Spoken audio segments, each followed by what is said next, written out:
फेजीवडे माध्यमिक विद्यालयाची यशाची परंपरा कायम. 10वीचा निकाल 100%. राधानगरी तालुक्यातील फेजीवडे येथील माध्यमिक विद्यालय या शाळेने यशाची परंपरा कायम ठेवत 10वीच्या परीक्षेत 100% निकालाची नोंद केली असून ग्रामीण भागातील विद्यार्थ्यांनी प्रतिकूल परिस्थितीवर मात करत मिळवलेल्या या यशामुळे माध्यमिक विद्यालयाचे परिसरातून कौतुकाचा वर्षाव होत आहे.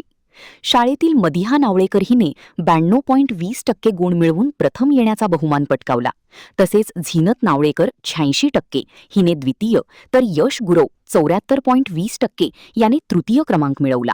याव्यतिरिक्त देवदास गुरव, अलसफी राऊत, ऋतुजा पाटील यांसह सर्व 16 विद्यार्थ्यांनी घवघवीत यश संपादन केले आहे. विद्यार्थ्यांच्या या यशात मुख्याध्यापक DS इरुडकर, वर्गशिक्षक PS Patil, AM Patil आणि सौ RR निउंगरे यांचे मोलाचे मार्गदर्शन लाभले. तसेच संस्थेचे अध्यक्ष नंदकुमार पाटील व सचिव विलास पाटील यांचे प्रोत्साहन व पाठबळ विद्यार्थ्यांना मिळाले. सर्व यशस्वी विद्यार्थ्यांचे ग्रामस्थांकडून व शालेय व्यवस्थापन समितीकडून अभिनंदन करण्यात येत आहे. महान कार्य न्यूजसाठी विजय बकरी, राधानगरी.